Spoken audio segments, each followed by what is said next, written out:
First, I want to dedicate this shir in memory of my mother-in-law, who passed away about 2 months ago. Dvorah Chana Bas Ratzo, Dvorah Chana Bas Binyamin. She should have an Elias Nisham. Amen. Thank you. Secondly, I want to thank Brother Dave, who put a lot of effort into this, a great deal of effort, both in terms of trying to, fill in for me, because the one course I didn't take in college or graduate school was public relations or marketing, the one course that could have been worth it for me.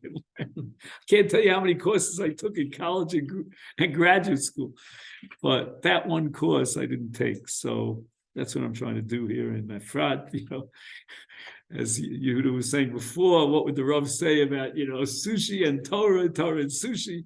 But, whatever brings the people out, that's the main thing. We want to learn together, want to be together. And the third announcement I wanted to make is that in Mirza Hashem, Jeremy, JJ will be reading the Megillah for us on the night of Purim. I don't know about the day, this I don't know. So if anyone wants to bring musical instruments or breakfast, Nash, I know Yair responded to my request there. Thank you for that. Okay, what are we going to discuss tonight? We're going to talk about a mitzvah called Hikon. And the word Hikon comes from a pasuk in Amos. And it tells us that when we approach the Almighty, which we do in Tefillah, then we have to prepare ourselves. So you can't just jump in. Imagine if you were going to a king, you'd prepare yourself. You wouldn't just barge in and say, I'm here. And the mitzvah of Hikon will express itself in many, many different ways. The first way it'll express itself is in terms of what we call kavanah, meaning I have to think about why I'm praying and what does it mean to pray? What does it mean that God allows me, to have access to Him, the King of Kings? What do I want to pray about? What is the meaning of my prayer? All this requires preparation to such an extent that the Gemara tells us that the original Hasidim back in the day, I'm not talking about, Hasidei Chabad of today, I'm talking about the original Hasidim of thousands of years ago. They would prepare themselves for a full hour before davening, a full hour after davening to slowly, gradually come back to life, back to put your feet on the ground. And this is codified in Shulchan Aruch. It's mind-boggling. Shulchan Aruch says that one should prepare himself for an hour before tefillah, an hour after. Now, I'm not 100% sure what he means by a sha'ah, if a sha'ah is a 60-minute hour, but a sha'ah is a period of time of significance. That's number one. So important is kavanah that the Rambam writes that if you prayed without kavanah, then you didn't pray at all. And the Rambam's going to require you to pray a second time around. So you could imagine in our lives where we have a 1,001 things on our mind, and we're worried about this and we're thinking about that. We want to pass all our exams. We want to get into the right schools. We want our kids to pass exams, our grandchildren to pass exams. We have in Mirza Hashem this coming Shabbos, our grandson's bar mitzvah, and Modi'in, and there's so many things that we're worried about. Putting up all the families and making sure everything goes smoothly. His reading the parsha, his reading the Torah, and so forth and so on. It's endless. So to get a focus on tefillah beforehand and make sure that we're really concentrating, that's a tremendous avodah. That requires a tremendous amount of work. Number two, Hikon is going to express itself in the way we dress, the way we appear before the Almighty. And this is going to break down into many subcategories. For example, what shoes you wear, what clothes you wear, what do you carry on yourself when you come into tefillah, how do you walk into shul, many, many different halachas about Hikon with regard to the way you dress. And one of the most far-reaching and central halachas in Hikon is chagar or azar, which means to separate the top part of the body from the bottom part of the body, the lower part of the body. And as you know, Hasidim wear a gartel. And the question is, are we required to wear a gartel? Or is it just a chasidus? It goes beyond the letter of the law. But certainly in Shulchan Aruch, there has to be a separation between the top part of the body and the lower part of the body. So all these have to be discussed, and Mirza Hashem will cover this. Now, beyond that, we have a question of people who are traveling. David, we have some sushi for you. I hope you'll, no? One piece just to make a bracha in memory of my mother-in-law. Okay. All right. Okay. What's your name? Her name was Dvorah Chana Bas Binyamin. Dvorah Chana Bas Binyamin. Thank you. Tana the Messiah. Both of you making this on. So now we're talking about preparing for tefillah, and specifically for those who are travelers. Just out of curiosity, are there any people here who find themselves davening on a train, on a plane, on a bus? On a plane. We all daven on a plane. Okay. Now, davening on a plane is complicated because on the one hand, you want to maximize your kavanah, your concentration, but on the other hand, it's not so right to stand up, and it might even be dangerous in certain situations, and you might be blocking the aisles. There might be even an issue of Chil Hashem. What do you say? It's a fire hazard. It's a fire hazard. It's a multi-hazard problem. So on trains, buses, planes, and the like, we have an issue about whether we should daven in a sitting position. So these are some of the issues I want to talk about. Let's go into more detail, and then I want to leave some time at the end to talk about tefillah b'tzibur, how important it is to daven in a minyan. So first, we start with the basic preparation for tefillah. Who can guess what the most basic preparation for tefillah is? Anybody want to guess? Don't be embarrassed, because we're amongst friends over here. What? Okay, that we spoke about at great length last week. The bathroom, exactly. To what extent do you have to check yourself out to see that again, if you have an urgent need, then there's no question you can't daven. The Gemara says that if you daven with an urgent need to go to the bathroom, then ain tfilaso elato eva. The tefillah is completely rejected, and you have to daven again. But I don't feel an urgent need now. So to what extent do I have to check myself out, knowing that within a certain reasonable amount of time, I'm going to have to use the bathroom? So what I want to do here is summarize, and I think we touched on it last week, but I want to go over it again. There's so many important details here. There's something called halichas parsa. Now, halichas parsa means a parsa is made up of 4 meals. Every meal takes you 18 minutes to walk. And if you multiply 18 by 4, you get 72. That 72 period of time, which is relevant to many different areas in halacha, is very relevant to tefillah.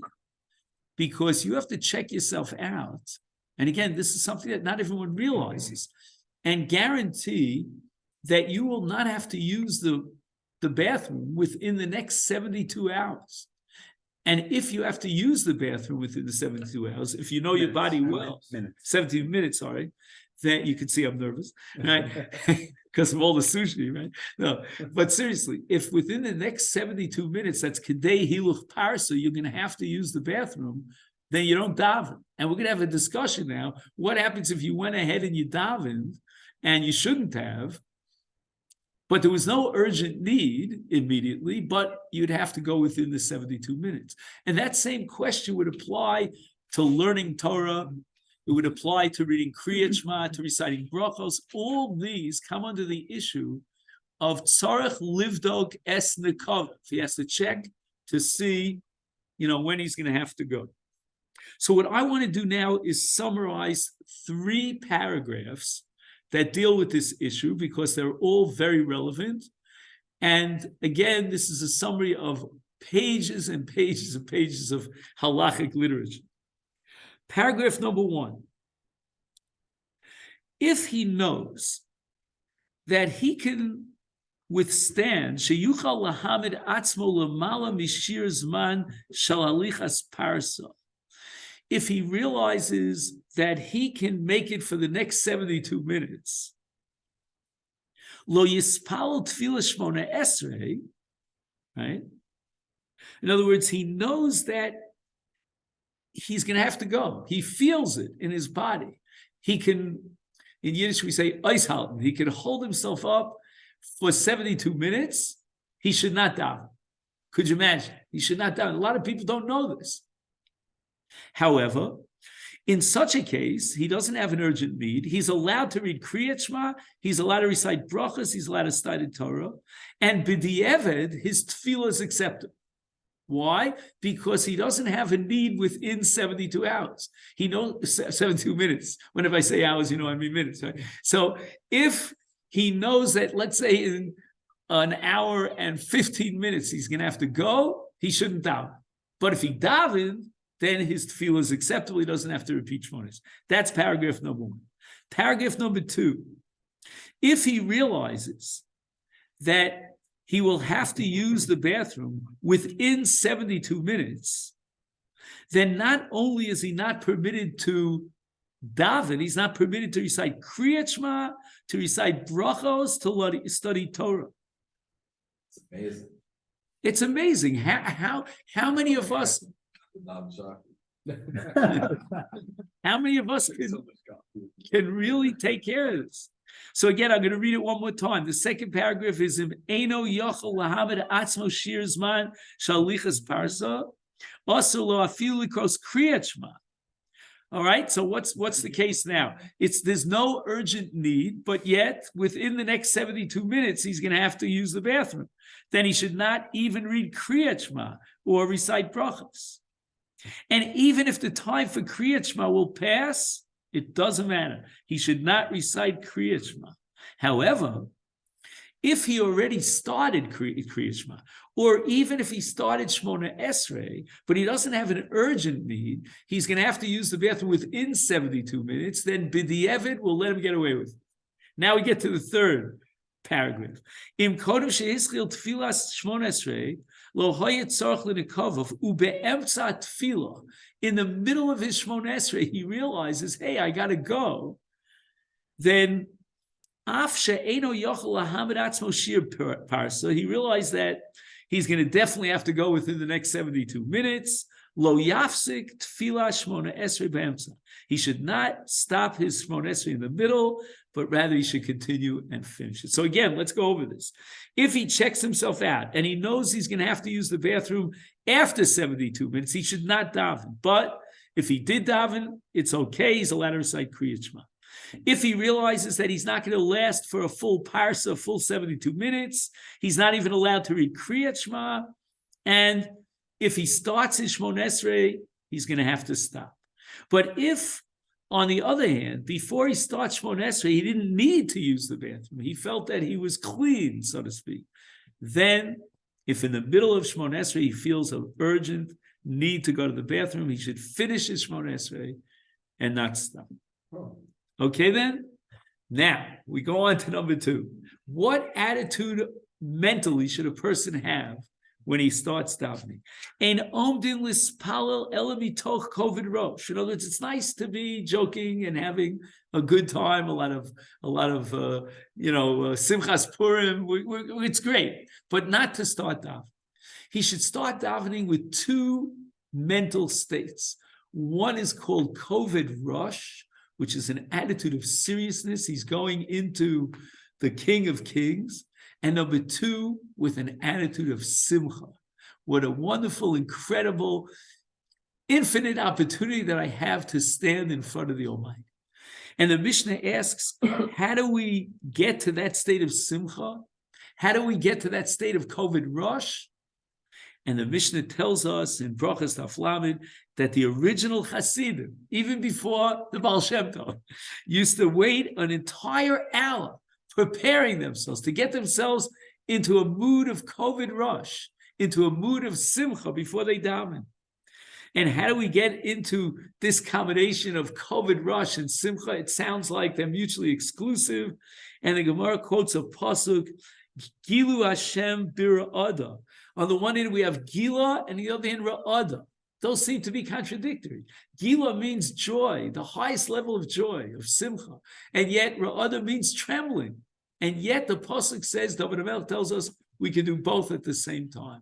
Because our simcha is not just a simcha of laid back, I'm going to jump and I'm going to make fun of things and, kind of a leitzanas of Purim. No. It's a simcha that God is listening to my prayers. And one of the fundamentals of our religion is that God hears our prayers. He hears the prayers of all people on the face of the earth. And ultimately, the Beis Hamikdash is based tefillah l'chol ha'amin, for all the nations. But right now, HaKadosh Baruch Hu will manifest a special relationship to Klal Yisrael. And how do I know this?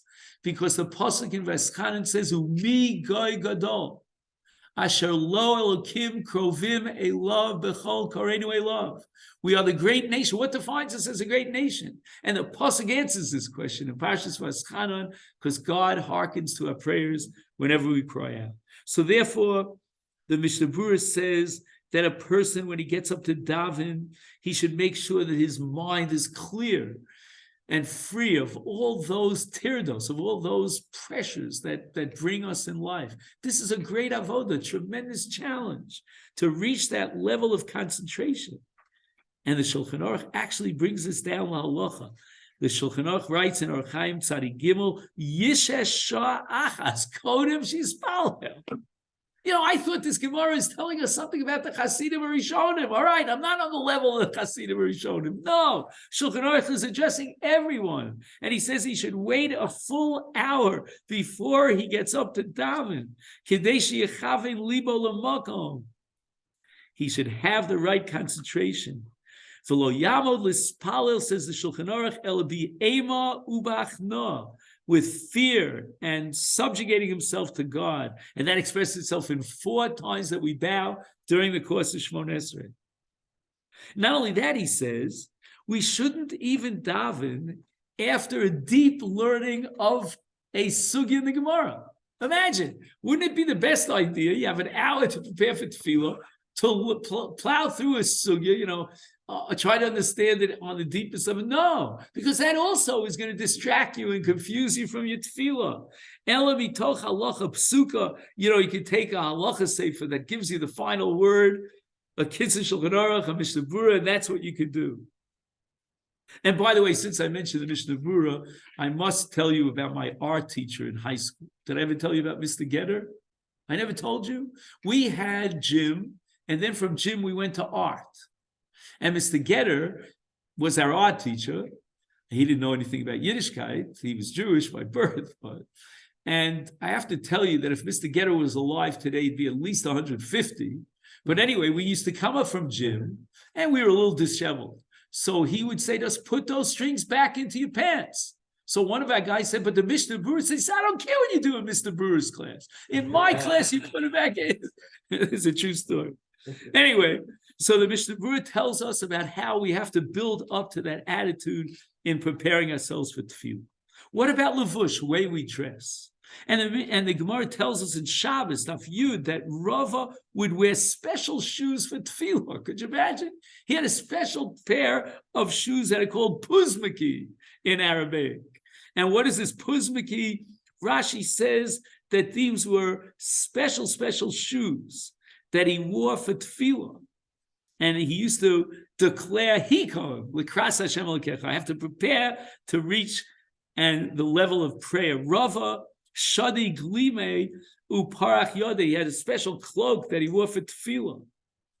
And the Shulchan Aruch paskins that you have to be very careful. Lo yamud b'tefillah be'afundaso. What's afundaso? Rashi explains that afundaso is a money belt. You shouldn't be wearing your money belt when you daven, because that brings you down to a level that's below the kavod. If you were going to the king, you wouldn't be wearing your money belt. And now he says the following, that according to the Mishnah Berurah, get this one.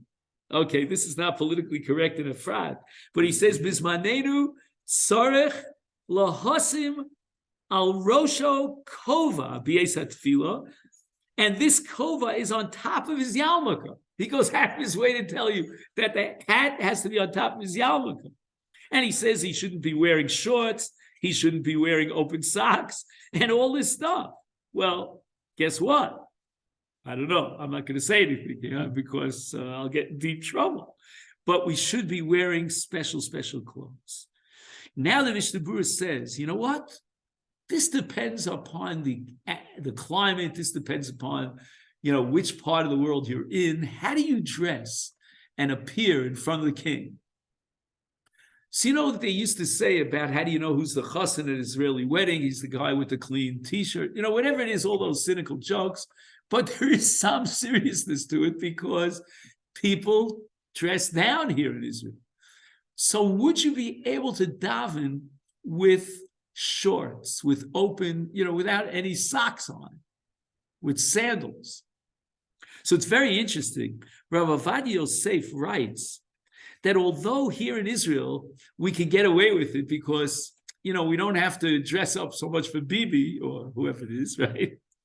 But he says, nevertheless, mikol makom, we should still be makpid because the Gemara was so careful, and therefore we should, number one, make sure that we have some separation from the two parts of our body. But he says you could be somech on the michnasayim mehudakos if you have pants that are tied together, or a gumi shebetoch hamichnas hatachton, even on the rubber that's on your panties. He says that's okay to separate the top from the bottom. But nevertheless, he advocates that if possible, we should make sure that we have a belt for davening, a special belt for davening. He goes on to discuss chayalim. I'm going to leave that out for now. Yeah, this is all Rav Ovadia, and he seems to be advocating in favor of all these beautiful kinds of dress that we go out of his way for tefillah. Okay, what about someone who's traveling? Now, I was totally surprised by this. The Gemara says in Masechta Brachas Daf Lamed, okay, they didn't have, Mercedes-Benz, so he's driving his donkey or his camel or his whatever animal he's driving. And he says the following: should he go down from his camel or from his donkey to put his feet on the ground and stand for Shmon Esrei? So I'm going to read the next few words. You'll tell me what do you think he means. He says, "Im yesh misha oches esachamor, then yered lamata v'yispal v'im lav yeshev b'mkomo l'spal." What do you think he means here? If he has someone holding on to the animal, then he comes down from the animal. What? You can park it tied up. And why? Why is that important that you can get down? What do you say? Excellent, because he'll be able to concentrate. And Rebbe says, "Benkach u benkach." Even if he has someone who's holding on to his donkey, yeshev b'mkomo v'yispalel. Why? Why should he sit on his animal when he has someone who's holding on to the leash of the animal? Lefisha ein daitum yusheves olav. He's still a little bit nervous if he gets down from the chamar, because maybe even though the guy is holding on to the thing, maybe the chamar is going to have this crazy, as the Israelis say, juk barash, he's going to start running and he's going to lose his chamar. So the poskim want to know, what happens if you're on a train and you can daven before you get on the train, but there's only one problem, and that is that you're very nervous. You might miss the train if you daven. You might come late, or let's say, for example, you can catch a later train, and you know what? You're not sure if you'll be able to daven and make it for the later train, and so forth and so on. So it's unbelievable. The halacha says that in all those cases, better to sit on the train and daven in a sitting position than to try to daven at home in a standing position. Now, if I'm davening at home, I have all the amenities, all the atmosphere that I need for davening. Not only that, I'm davening earlier, which is great. On the train, on the other hand, I can't even stand, and I might become a little bit late and so forth and so on. No, better to get on the train. Why? Because of your nervous tension. If you're in a state of tirdah, because you're afraid, better than davening at home and delaying getting on the train, get on the train even if you have to sit and daven at a later hour, as long as you're within the zman of tefillah. Yeah. So it seems like it was about Yeshiva Das, right? Like, what about, let's say, distractions? So if you're riding your donkey in wherever by yourself, so you have the Yeshiva Das and you probably have quiet. if you're on a public transportation, you may have the Yishuv Das, they won't miss it, but you could also have a lot of noise from outsiders. So basically, this is a very subjective issue. You have to sit down, take all the factors, all the various dimensions into the equation, and you have to weigh which will maximize your concentration. On the one hand, at home, you have the nervous tension about, getting there where you have to get to on time. On the other hand, you have the relaxation, the quiet, and so forth and so on. On the train, you're on the way, so you're not nervous about getting to work on time. But on the other hand, you have to sit down, and there may be other people on the train that are distracting you. What will maximize your concentration? And no two people will come up with the same answer. A minion on the train. Now, about a minion on a train, I don't know. I have a lot of my students that daven on the train with a minion. But again, that's a very unique situation. Being K'Amcha Yisrael only here in Israel, if you're on a plane, to daven with a minion is so difficult. I myself don't daven with a minion on a plane. I'm not telling you what to do. They'll call you to join them for the minion. You'll make the decision for yourself. But on a train here in Israel, they have a special, they go out of their way to organize it for you. They have a special car, and they have an Aron Kodesh for a Sefer Torah and so forth and so on. So again, practically, finding my way to the galley to push the stewardess aside to daven. Yeah, I'll tell you what Rav Moshe Feinstein says. Rav Moshe Feinstein writes, "Yispalil biyoshev ba'aviron." He's miyushav. He's sitting in his seat on the plane, and he says, "Koshelo ha'amida ba'aviron v'yet tarud." Not only that, when he stands, he's going to be tarud. I have a different tirda when I stand on a plane, because I can't avoid seeing the TV screens in front of it. So there are like 3 different programs that are going on in the 3 different people who are sitting in front of me. Because today on the average flight, you probably have a choice, am I exaggerating, of 100 different movies, maybe twice that amount. Yeah. So you're standing up, and right in front of you, you're looking at 3, and also, the person in front of you might realize, this is uncomfortable. There's a guy standing in front of him. I don't know, in my mind, again, I don't want to prejudice you, but he says the following, he's traveling in a car, autobus, rakevet, or shar kleich tachbura. In yesh bi'afsharuto la'atzar harechev, right? If he's in a private, the private driver, and he can stop it. L'spal shmon esrei b'amida, fine. If he's not nervous, he's not going to miss the car. Could you imagine? You're on I never got to go, but if you're on a cruise, so people have told me that when you get off the cruise at a stop, they give you 45 minutes, whatever the number of time is. If you're not back on time, you might miss the boat. Literally and figuratively. Could you imagine davening when you're thinking that you have to get back or else you'll miss the boat? You spend thousands of dollars on this cruise. He says, the imatzira o hayirida me'arechev, in any situation where he davens on the ground, but as a result, tigromo hafra'a b'kavanat hatfilah, it'll upset his kavana, or it'll put him into a makom sakana, or he's in a public bus, and in all these cases, then if he has to, go ahead and daven in quietly if you can find a place. If you can't find a place, just do the best you can in a sitting position. And this to me was an eye-opener, because I always thought, wow, you got to daven in a standing position. And he is talking about you yourself as a driver? Or is Right. this all talking about Or your relative is a driver, or If you're driving- you hired a driver. if you're driving a car? No, that's not tefillah. I in such case, don't daven. If you're driving a car, don't daven. All right, how are we doing on the clock? I want to talk about tefillah b'tzibur. Okay, we have a few more minutes. I think. Oh wait, what time? I'm getting confused. Yeah, we have until 8:30. Correct? Okay. How important is tefillah b'tzibur? So you can look at this from two different perspectives. One is, the halacha requires me to daven b'tzibur. It's like a legal requirement. I'm obligated to daven b'tzibur. But there's a whole nother perspective. The Gemara tells us in Masechta Brachas Taf Ches, in the name of Rabbi Nassan, Minayin she'ein HaKadosh Baruch Hu moes b'tfiloson shel rabin. Rabbi Nassan is addressing the question of the efficacy of prayer. He's not talking in legal terms. We desperately need that our prayers be accepted on high. He says that when you stand as a yachid, as an individual, it's just you, yourself, and yourself, right? You don't have the schuyot.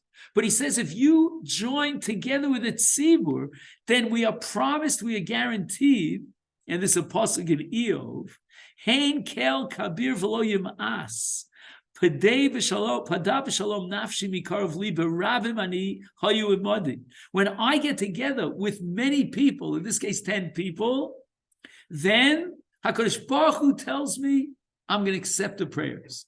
Your prayers go up through a different pipeline. It's not a direct pipeline, but you integrate yourself with the tzibur. And that tzibur is a microcosm of all of Klal Yisrael. And HaKadosh Baruch Hu accepts the tefillah of Klal Yisrael. And now we're getting to Purim. And what does Esther say? Lech Knossos Kol Yehudim V'tzum Olai. There were 3 days of fasting and prayer because Esther knew that the power of communal prayer is incredible. So we're not talking now about the halachic requirement of tefillah b'tzibur, but about the efficacy of tefillah. We're talking almost in pragmatic terms, that metaphysically, if you want your tefillah to get up there on high, join together with the community. It's a whole different entity of tefillah. However, now the question is the following. How do I pull this off? A tzibur requires a minimum of how many men? 10 men. I'm one, I need another 9. Well, who are these 9 people? Did they daven yet? Or they haven't yet davened? Did you ever have a situation, it's so common, where you count people and you finally get to the number 10, but a whole bunch of these people were davening elsewhere. So you grab them for a minyan. We had this last Shabbos. For example, Abal Kori came in, helped us make a minyan, but he had already davened. So if I want to get that tefillah of 10 people, do they all have to be obligated in tefillah, or can some of them have already davened? What would you say about that, Rabbi Osman? Depends on tzibur or not tzibur. Well, let's talk about getting together 10 people so we could all daven together. Then we could talk about Chazar Sashatz, if you like. And then also the question is, does that 10 person or wherever has already davened, do they need to just daven something? I don't know. They have to say a prayer. But that prayer, whether it's Shachris, Mincha, Ma'ariv, they've already davened. So here we have a principle called Rov. And that means the Torah relies on a majority. So how much would make a majority of 10? 6, correct? So we have 6 people haven't davened yet. 4 people are being mashlim. They're making up the other 4 in order to get 10. And they already davened. So in my mind, I thought that should be fine. We do this all the time. We have 6 people. We ask another 4 people to join us. Not so simple. This is one of the most basic issues in Hilchos Tefilla. And the argument and the debate on this topic goes on and on and on. I don't know if it'll ever end. And you'll never believe who took a very strong stand against adding people who haven't davened. Rav Moshe Feinstein. Rav Moshe Feinstein writes an entire tshuva. And he opposes this idea of adding people to the minyan who already davened. He says in order to achieve this goal of having an entire minyan daven, and that particular tefillah, whatever it is, shachris, etc., would be a tefillah of the rabbim of 10 people, you need 10 people after daven. You have 4 people sitting on the sidelines because they already daven. Very nice. They're sitting on the sidelines, but they're not davening with you. Where are your 10 people that are davening? And Rav Moshe Feinstein says that here the halach of rov, of majority, doesn't kick in. because what we need is to create this new entity, which is the tefillah of 10 people, the tefillah of Etziba, the tefillah of Raman. We can't rely on Rov, says Rav Moshe Feinstein. And this created a whole to-do. What's the alternative? The alternative would be to count 4 people and apply the principle of Rov. You have 6 people who didn't daven, and 4 people are there just simply as background music to create the minyan. Oh, according to Rav Moshe. Oh, I thought you meant the alternative shita. Okay. So Rav Moshe says if you can't get together 10 people to daven, then daven b'yechidus. There's no difference between 6 plus 4 and 1. You might as well daven by yourself at home. Sure. Why? But you can say Or Kaddish daven with shul. 10. You can say Kaddish with 10. You can have Chazarat Hashat with 10. Brilliant, brilliant. You can Excellent, excellent. say- Brother David's right. say Baruch Hu. Yeah, you're right. I went too far. But Moshe says that with regard to Dvarim Shebekidusha, which means Kaddish, Kidusha, and Baruch Hu, then we do apply Rov. What does that mean? We need to get together at Tzibur for a Davar Shebekidusha. A Davar Shebekidusha is something that is not Tefillah per se. In other words, Tefillah per se is what? Shmon Esrei. Then there's something called the Davar Shebekidusha, which is Kedusha, Kaddish, Baruch Hu. There, it depends on a tzibur, meaning what I have to do is, in order to allow and permit a davar shebekidusha, I need 10 people. Then those 10 people will create a tzibur. Once I can create a tzibur, then in front of that tzibur, in the presence of that tzibur, I can recite Kaddish, Kedusha, and Baruch. But not Shmon Esrei, according to him? But not Shmon Esrei. So how I- about- Again, when I say not Shmon Esrei, Yudi, don't misunderstand me. I'm not saying that you can't say Shmon Esrei, but it's going to be a Tfilas Yachid. Basically, even though there are 10 people there, you're davening a private Shmon Esrei. You do not achieve what we spoke about before, the special, unique milah, that efficacy of the tefillah of the rabbin, because there are only 6 people davening. But as far as Davar Shebekidusha is concerned, Rav Moshe says that once you have the minyan, you've created that tzibur. Now we're ready to say Davar Shebekidusha, even if only 6 people have to daven. But there was another Meshiv, and Meshiv means, one of those poskim who decide halacha, who wrote a tshuva called Chelkas Yaakov. He was the Rav in Switzerland, Rabbi Yaakov Breish, and he doesn't even know about Rav Moshe Feinstein. What do I mean? He knows who Rav Moshe is, but he writes a tshuva totally oblivious to the tshuva Rav Moshe. And he says the following, Al Sheila on the question that you asked me, Kishem Ispalim Shisha Noshim, there are only 6 men who have to daven, B'tzirif Dalid, and we're going to add another 4 Shekvar Ispalu, so they're just sitting there, but they davened already. Ha'im Ze Nikra Tfilah B'tzibur, Nira Li, he says, appears to me, that Kach Mavur Berishonim Ubachronim, he says that I can prove to you from the early decisors, the early poskim, that's the Rambam in Hilchos Tefilla, all the way down to the last of the poskim, he calls him the Mishnah Berurah at the end, all the way across, I can prove to you that this is called Tefillah B'tzibur. We've got 10 people in the room, 6 of which are davening, that's the majority, and that is Tefillah B'tzibur. V'chein ha'olam noagin. And he says, that's the minhag. Wherever you turn, this is what we do. Lamaisa, in actuality, we take 4 people and ask them to join us. And therefore, he says, Misha Yomar Hefech Bizeh, anyone who says the opposite, Lo Nichol Barayu, I'm not comfortable about it. He doesn't like it. And he says, as a result, who lo made Choval Yisrael.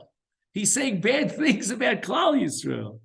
Shalokimu mitzvah de tefillah b'tzibur.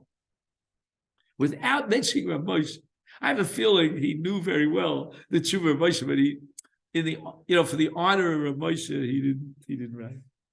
But guess what? He says that it starts with the Rambam. I looked in the Rambam, and what did I find? The Rambam says that Ketzad, this is Perek Ches, Ketzad hi tefillah b'tzibur, What is tefillah when the tzibur davens together? Listen to this. One person is davening out loud. V'akol shomin. V'ein osim came b'pochas me'asor gedolim. Ushliach tzibur echad mihem. V'afilu hoyu miktsosam kvar espalalu. Even if some of them, miktsosam means the minority, already daven v'yotzu yidei chovasam, mashlimim heim le'asora. Does this prove the Hilchos Yaakov? What is the Rambam talking about? Anyone? Yeah, echad v'spal b'kol ram. What does that mean? One person is davening out loud? That's what Sounds like a cousin. Sephardim do, that one person always davens out loud. Well, I think the Ashkenazim do it too, but which tefillah are we talking about? Seems like it's because of the sound. We're talking about Chazoras Hashatz. The Rambam is not talking about the tefillah of the Yachid. You can't prove anything from this Rambam. Even Rav Moshe Feinstein himself in that Shuba where he tirades against adding the other four, he's only talking about tefillas lachash shalai Yachid when the individual is davening. But he himself writes that when we want to set up a tefillah b'tzibur for Chazoras Hashatz, and then we'll fulfill all the dvarim shebekdusha like kaddish and kedusha. He says that then you could be mitzaref for another four people, even though they're not davening, because they are there creating a tzibur. So Rav Moshe himself makes a fundamental distinction between my personal tefillah that I want to link up with Asar Mispalim. There I need 10 people davening together, as opposed to Chazoras Hashatz, which is a tefillah generated by the tzibur. No one is obligated as an individual. It's the entire tzibur as a community. And for that, if I have 10 men, even if 4 of them already davened, I can create that community of tefillah and generate a tefillah satzibur. So with all due respect to the Hilchos Yaakov, his proof from the Rishon Shebarishon, meaning from the Rambam, is not a good proof. In any event, what do we do? Halacha l'maisa. So guess what?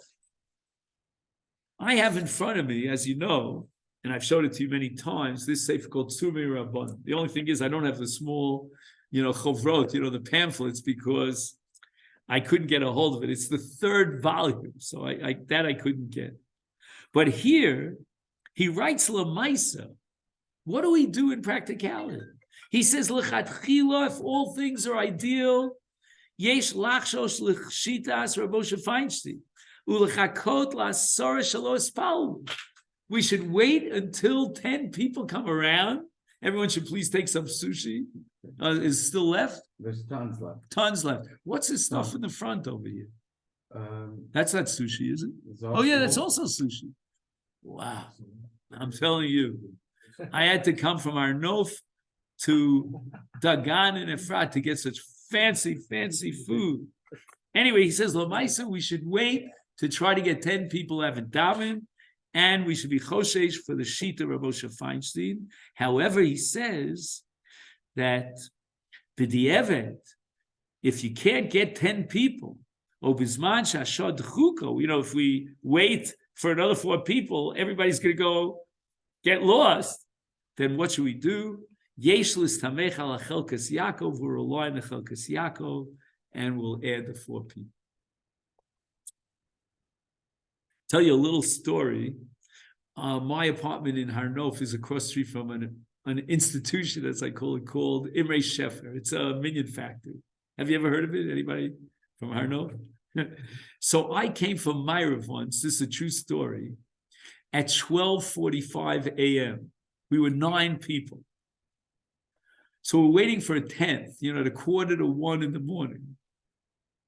And each person gets up and tries to tell stories. So one guy gets up and tells a story that a few months back, he says, we were in the same situation. We stopped a cab and we paid him for you heard the story. And we offered him a yarmulke. Would he join the meeting? At the end, he refused the money. By the time he finished telling us the story, guess what? The 10th person walked in. And we didn't even have to stop a cab. The story that I heard, apparently a true story, is man had to say Kaddish, and he was in the middle of the night, he's a cab driver, that's 2, 3 in the morning. So he get guys to come together, he said, I'll pay you a fare. He called 7 or 8 other cabbies, they'd all agreed to the fare, it's all ready to dispatch. They all came, and this was only in Israel when they learned the reason was because he needed to say Kaddish for his mother, they all declined to take the fare. You mean all of the people All were the- cab They drivers? were all cab drivers.